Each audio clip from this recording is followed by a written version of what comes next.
क्या आपने कभी सुना है कि कोई व्यक्ति खुद को एक काल्पनिक देश का एम्बेसडर बताकर भारत में फर्जी दूतावास चला रहा हो? ना कोई देश वजूद में है, ना कोई दूतावास, फिर भी ठगी इतनी कि करोड़ों रुपए का खेल रचा गया। और सबसे हैरानी की बात, ये सब हो रहा था दिल्ली एनसीआर के पास गाजियाबाद में। ये कहानी है हर्षवर्धन जैन नाम के उस शातिर दिमाग की, जिसने सरकारी पहचान, विदेश मंत्रालय और अंतर्राष्ट्रीय नियमों को अपनी जेब में डालकर खुद को बना लिया राजदूत।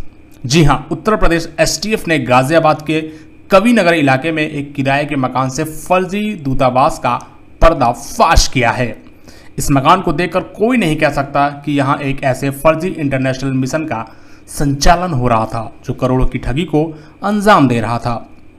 हर्षवर्धन जैन खुद को बताता था वेस्ट आर्कटिका का एम्बेसडर, सबोर्गा का डिप्लोमेट, पोल्विया, लोडोनिया जैसे नामों से जुड़े उच्चायुक्त। अब सोचिए, ये देश हैं भी असल में? नहीं, ये सभी इंटरनेट पर बनाए गए काल्पनिक देश हैं जिन्हें यूएन ने कभी मान्यता नहीं दी। लेकिन लोगों को इसकी जानकारी कहाँ? और जैन जैसे ठग इसी अज्ञानता का लाभ उठाते हैं।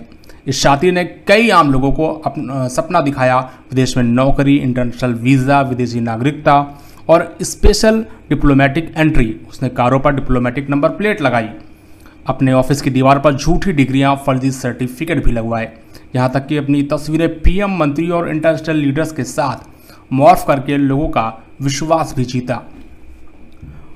आपको बता दें, एसटीएफ को जैसे ही गुप्त सूचना मिली, उन्होंने कविनगर के उस मकान पर छापा मारा और मौके से फर्जी पासपोर्ट की कॉपियां, नकली सरकारी मुहरें, इंटरनेशनल डॉक्यूमेंट्स और इलेक्ट्रॉनिक डिवाइस जिनमें भारी मात्रा में ईमेल और रिकॉर्ड्स थे।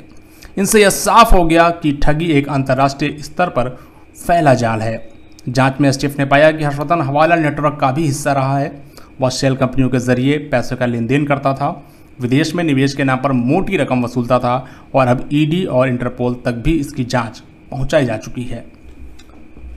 आपको बताते चले, हर्षवर्धन कोई नया खिलाड़ी नहीं है। साल 2011 में उसे अवैध सैटेलाइट फ़ोन रखने के मामले में भी गिरफ्तार किया गया था। उसका नाम चंद्रास्वामी, अदनान खागोशी जैसे विवादित नामों के साथ भी जोड़ा जा चुका है। उसके पास कई फर्जी पहचान पत्र, पासपोर्ट और विदेशी एंट्री डॉक्यूमेंट भी मिले हैं।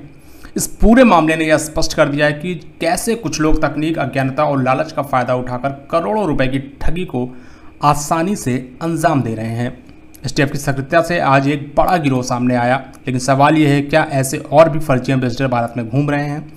कहीं आपने भी किसी की चकाचौंध को देखकर भरोसा तो नहीं कर लिया? ऐसे मामलों से सावधान रहें और जब भी कोई विदेशी वीज़ा, नौकरी या नागरिकता का वादा करे तो जांच पड़ताल खुद से एक बार ज़रूर करें। अगर आपको यह कहानी चौंकाने वाली लगी तो इसे ज़रूर शेयर करें ताकि और लोग भी जागरूक बन सकें। आप देख रहे हैं धरासाक्षी। मिलते हैं अगले एपिसोड में।